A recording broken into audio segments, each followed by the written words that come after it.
Hola amigos, bienvenidos una vez más al Tanque.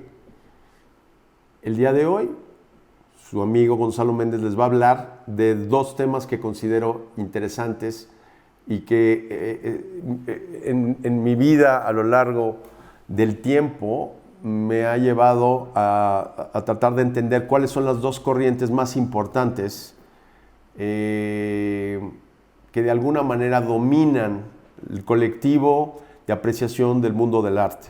A partir de la segunda mitad del siglo XX, con el movimiento del expresionismo abstracto en Nueva York, Nueva York empezó a consolidarse como una de las, si no la capital del arte en el mundo.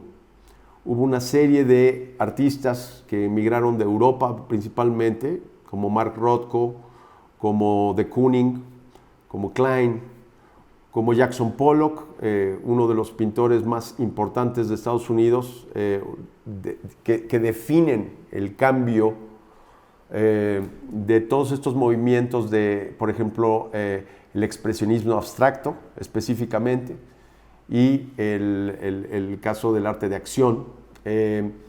Básicamente, este movimiento fue muy revolucionario y fue apoyado por un crítico muy importante que se llamó Clement Greenberg. Clement Greenberg fue la persona que definía de una manera muy clara a la experiencia estética como un sentimiento que es espontáneo, que es incontrolable, que es poderoso, y es el encuentro del espectador con el objeto artístico, en este caso la pintura.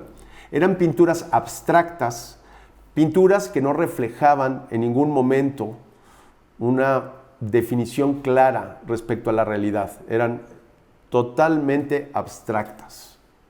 El movimiento abstracto se fue generando en distintos momentos a lo largo de la historia del arte, y no podemos atribuirle a una persona específica quién fue el primer pintor abstracto. Algunas personas dicen que fue Kandinsky, algunas personas dicen que fue Hilma af Klint, que fue una mujer que 30 años antes que Kandinsky ya realizaba una serie de trabajos interesantísimos de abstracción como parte de sus rituales artísticos, pictóricos, muy impulsados por su interés en el más allá, en todos sus ejercicios que hacía de mediums y de cuestiones de conexiones con espíritus. Y también mucha gente le atribuye a Mondrian como el primer pintor abstracto. La verdad es que lo abstracto se convirtió ya en una línea importante de creación en la década de los 40, básicamente.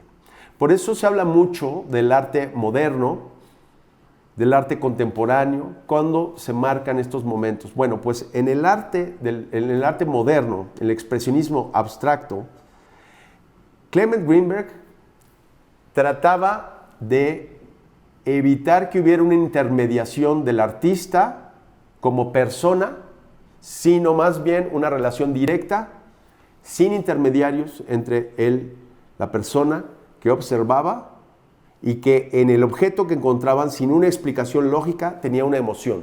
Y esa emoción era la experiencia estética. Y es muy claro verlo en las obras, por ejemplo, de Mark Rothko, en donde estos campos de color, estos campos sublimes de combinaciones que aparentan una simplicidad absoluta y que en realidad son manifestaciones que llevan al espectador a un momento de reflexión solemne y espiritual. Esto es algo que solo se llega a través de generar o de vivir la experiencia estética. El arte no es un tema de conocimiento, en mi opinión. El arte es un tema de vida. No se trata de que nosotros sepamos de arte. Se trata de que nosotros vivamos el arte. Y Clement Greenberg creía mucho en eso y decía, ¿a quién le importa quién lo hizo, cómo lo hizo? Lo importante es que haya experiencia estética ahí. Este fue un hombre que influyó mucho en su época, Él fue quien impulsó mucho especialmente a Jackson Pollock y Barr, quien fue el director del Museo de Arte Moderno de Nueva York, donde consolidó este acervo increíblemente importante, fue su gran, su gran campeón, digamos, el que lo empujó y que lo llevó adelante. La otra línea de pensamiento, que aparentemente está contrapuesta a este movimiento crítico de la experiencia estética de Clement Greenberg, es el principio que marcó muchos años antes que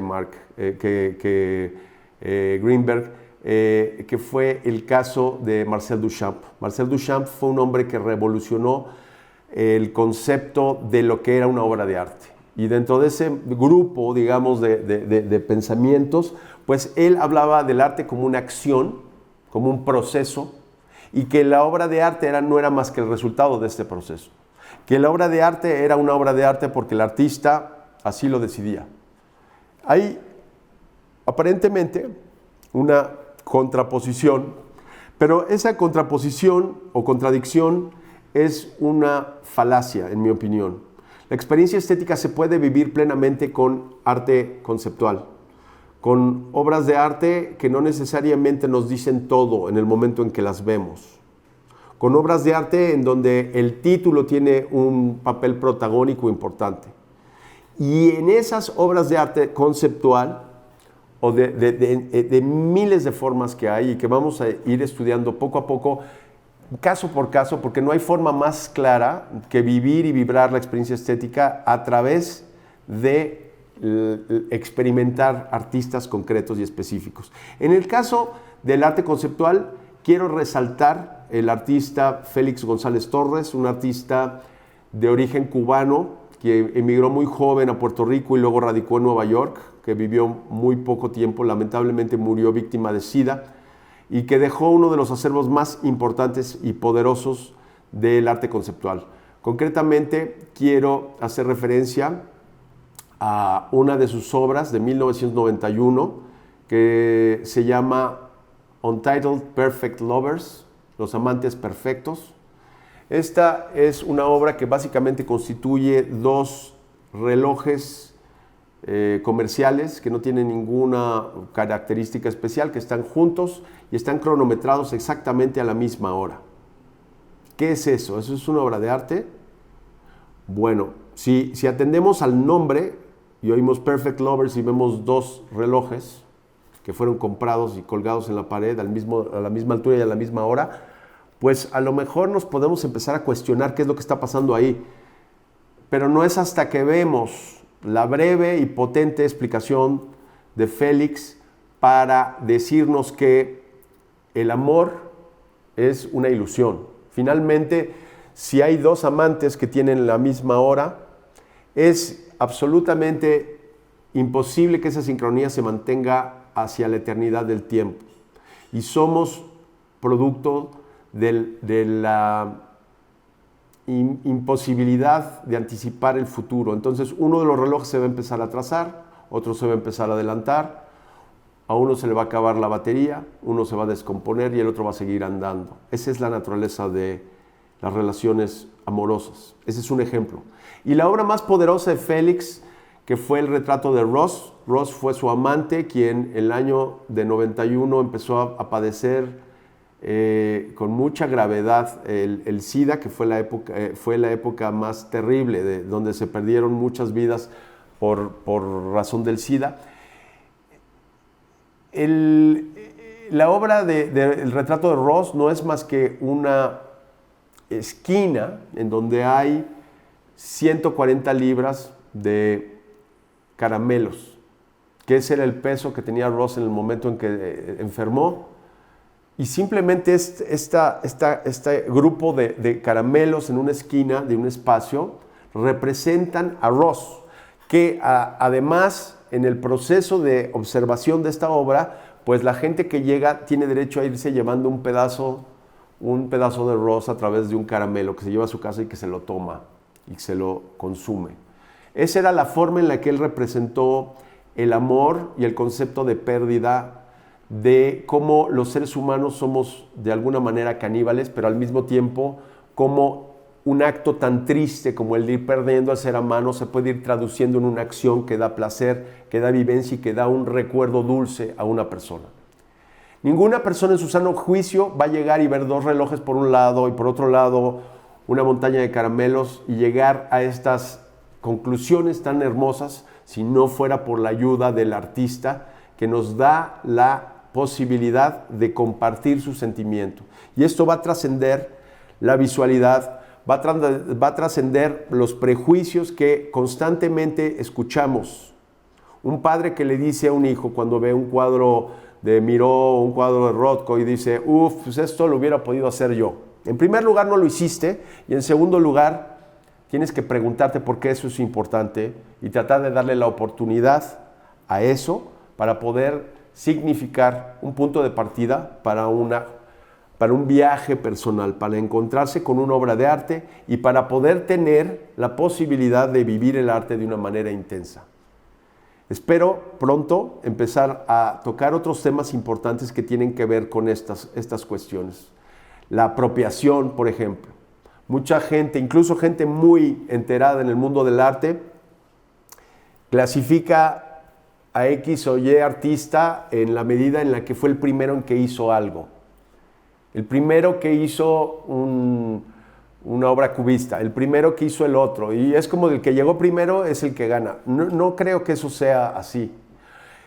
A los artistas hay que verlos en el contexto primero de lo que crean, de lo que representan para nosotros, pero también entendiendo que todo lo que se pudo hacer en términos de belleza, representación, pureza, nadie va a dibujar mejor que Leonardo da Vinci. Yo creo que muy poca gente va a pintar mejor que,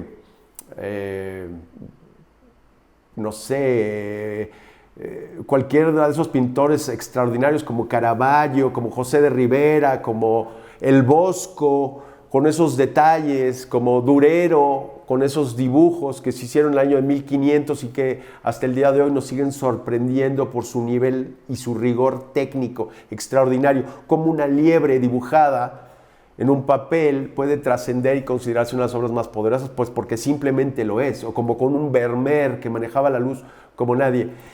Es muy importante entender que todo tiene un contexto y una realidad. Y más allá de la técnica, la cualidad, la perfección del oficio del artista, hay una trascendencia que va más allá de lo que es aparente a la vista. Y sobre eso vamos a seguir explorando, mis queridos amigos, en la próxima oportunidad. Reciban un abrazo muy fuerte de su amigo Gonzalo Méndez y hasta la próxima.